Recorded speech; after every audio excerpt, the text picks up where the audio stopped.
नमस्कार मित्रों, आज आपके लिए पुनः मैं एक वीडियो लेकर के आया हूँ।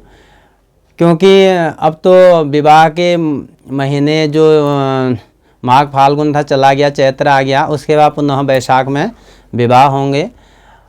अब समस्या ये हो रही है कि विवाह में जिस प्रकार से आजकल का जो चलन हो रहा है कि खड़े खड़े भोजन करना और जो पूजा पाठ है उसको गौण बना देना, प्रधानता केवल दिखावे की करना, तो ये आप लोग बुजुर्ग हैं, आप लोग हमसे ज़्यादा पढ़े लिखे हैं और हमसे ज़्यादा अनुभवी हैं, तो ये कहाँ तक उचित है, इस पर थोड़ा आप लोगों को विचार करने की आवश्यकता है।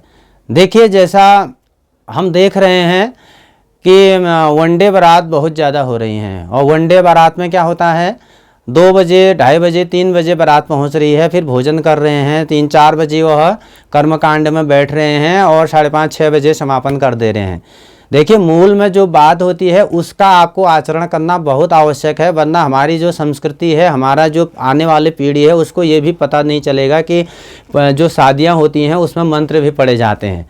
पंडित बेचारा कुछ नहीं कह पाता है क्योंकि वह जजमान पुरोहिती को बचाना चाहता है। और क्या वो यदि कुछ बोलने लगेगा तो उसमें जो जजमान है वो कहेगा यार तू नहीं, कोई बात नहीं, दूसरा आ जाएगा, दूसरा कर लेगा, उसको भी अपने बच्चे पालने होते हैं। तो इसलिए हम ये बात अपनी तरफ से रखना चाह रहे हैं कि कर्मकांड को महत्व दीजिए। क्यों? कर्मकांड जब बनेगा तो आपकी बेटी, आपका बेटा उनके जीवन में मंत्रों का आधान होगा, उनका जीवन संस्कारी बनेगा, वो मंत्रों से उनके ऊपर कृपा बनेगी, वो मंत्रों से उनका जो वैवाहिक जीवन है स्थिर रहेगा, उसमें कोई विद्रोह नहीं होगा, कोई क्लेश नहीं होगा, कोई उसमें दिक्कत नहीं आएगी भविष्य में। नहीं तो आप देख रहे हैं आए दिन क्या दिक्कत हो रही है, जयमाला हो जा रही है और उसके बाद विवाह में बैठा जा रहा है, फिर कर्मकांड जो विवाह के मंत्र हैं वो पढ़े जा रहे हैं। ये बिल्कुल भी उचित नहीं है। नियम के अनुसार आपको पूर्व में पहले प्रधानता पूर्वक कर्मकांड करना चाहिए। विवाह में जो पंडित है, पंडित जी को बुला करके उनका जो मूल कर्मकांड है उसको उजागर कीजिए। लेकिन वर्तमान में क्या हो रहा है, स्थाई में जो मेहंदी का कार्यक्रम है, हल्दी का कार्यक्रम है और फोटो स्टूडियो का जो कार्यक्रम है उसको आप प्रधानता दे करके अपना विवाह आदि संस्कार कर रहे हैं। उसको भी रखिए, वो यादगार है, एक यादगार पृष्ठभूमि चाहिए, वो रखिए, लेकिन उसको प्रधान बना करके अपना जो कर्मकांड है, मूल जो हमारा धर्म है, जो संस्कृति है, उसको गौण न बनाइए। क्योंकि उसको यदि आप प्रधानता देंगे और मंत्रों को पीछे कर देंगे तो अब देखिए आप के यहाँ शादी विवाह के वीडियो बने होंगे, कितना उसको आपने देखा है, आप विचार कीजिए, कितने बार उसको आपने देखा, ये विचार कीजिए और फिर दिमाग लगाइए।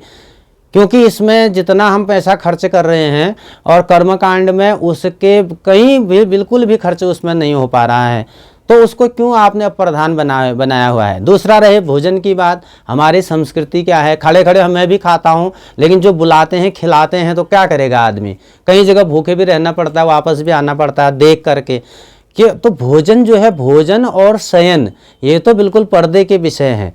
ठीक है, आजकल का जो दिखावा है वो करना चाहिए, टेंट की व्यवस्था है, लेकिन आप जिसके घर में सामर्थ्य है, जिसका घर बड़ा है, जिसके यहाँ बैठने की सुविधा है, तो अब क्या बैठ के भोजन नहीं करा सकता है? करा सकता है, लेकिन आदमी करना नहीं चाहता है। तो इस पर भी विचार, आप बुजुर्ग लोग हैं, आप लोग इसमें विचार कीजिए कि हमें इसको कहाँ ले जाना है। और आपके घर में अत्यधिक जगह होने के बावजूद आप ऐसे कूड़ा क्षेत्र में टेंट लगा देते हैं, वहाँ पर भोजन हो रहा है, तो कितने गलत बात है बताइए। आप ही विचार कीजिए ज़रा इस पर। तो आप रसोइये को पहले, सबसे पहले रसोई आपकी अच्छी होनी चाहिए और यहाँ कर्मकांड जो है आपका वो अच्छा होना चाहिए। खड़े खड़े भोजन करने की जो प्रथा है उसको बदलिए, ये अच्छा नहीं है, लगता भी नहीं है अच्छा।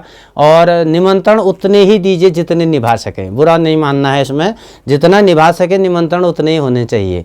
और बहुत सारे निमंत्रण दे दिए और हम उसके बाद निभा नहीं पाए, न उनसे मिल पा रहे हैं और न आपको पता है कौन हमारे निमंत्रण में आया कौन नहीं आया, तो ये भी उचित नहीं है। आने वाले को भी दिक्कत और बुलाने वाले को भी दिक्कत।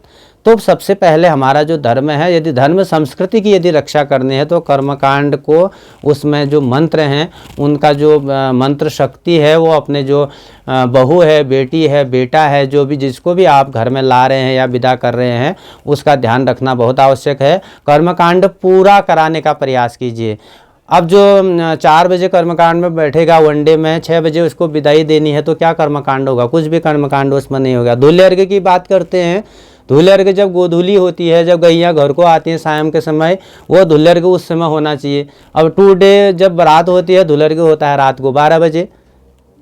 अब देख लीजिए, अरे नचाने वाले, नाचने वाले और खाना पीना ये तो होता रहेगा। एक दिन की शादी है, कब करेंगे ये कहते हैं, लेकिन ये कर्मकांड के लिए भी होना चाहिए। एक दिन की शादी है तो कब करेंगे, ये इसमें भी होना चाहिए, केवल पीने पाने के लिए नहीं होना चाहिए। कर्मकांड की बात यदि करते हैं तो वो भी एक ही दिन होता है, दोबारा थोड़ी शादी होती है। तो उसमें भरपूर कर्मकांड, पूरा कर्मकांड कीजिए, धूल्य अर्घ्य कीजिए फर्स्ट क्लास। जो आपके यहाँ वर है, वर को विष्णु का स्वरूप माना जाता है, तो साक्षात विष्णु आपके घर में पधारते हैं। तो कोशिश करिए कि 2 दिन का आप कार्यक्रम करें विवाह का, तो बढ़िया करके कर्मकांड करके उसका यदि आप संपन्न हैं तो अच्छा कीजिए। और दूसरा, जब हम बात करते हैं दिन के धूल्य अर्घ्य की, और दिन में दोपहर में क्या धूल्य अर्घ्य होता है, और सायंकाल के समय देखिए आपकी बेटी है, बहन है, तो शाम के समय जब सब लक्ष्मी घर को आती है उस समय वो चिल्ला के रोना धोना दूसरे घर को सायंकाल जाती हैं। यदि वनडे ही करना है तो समय पे बुला लीजिए, 11 बजे बुला लीजिए, 12 बजे बुला लीजिए और 4-5 बजे विदा कर दीजिए। लेकिन नहीं, ऐसा नहीं हो रहा। ठीक संध्या काल में विदाई हो रही 7 बजे, जिस समय लक्ष्मी को घर में लाते हैं उसमें वो विदा हो रही है और उसमें रुदन उसका लग रहा है। तो इस पर भी आपने विचार करना है। और हम जो धर्म की जो हम बात कर रहे हैं, हमारा का जो कर्मकांड है हिंदू संस्कृति का, उस कर्मकांड को बचाने की हम बात कर रहे हैं। केवल फ़ोटो, मेहंदी और हल्दी में न रमिए, और जो आपके पंडित जी हैं उनको भी आप कुछ सम्मान दीजिए, उनको भी आगे बढ़ाइए।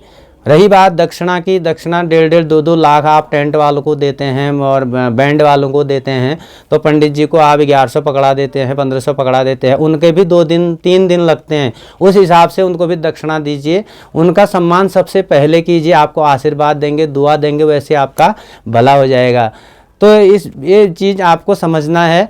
और बाकी हम तो छोटे हैं, लेकिन हमारे मन में विचार है ऐसा कि ऐसा करना उचित नहीं है। तो हमारी संस्कृति को बचाने का एकमात्र आप लोगों का ही दायित्व है, जिसके घर में ये कर्मकांड आगे को होने वाले हैं, वो इस पर विचार करें।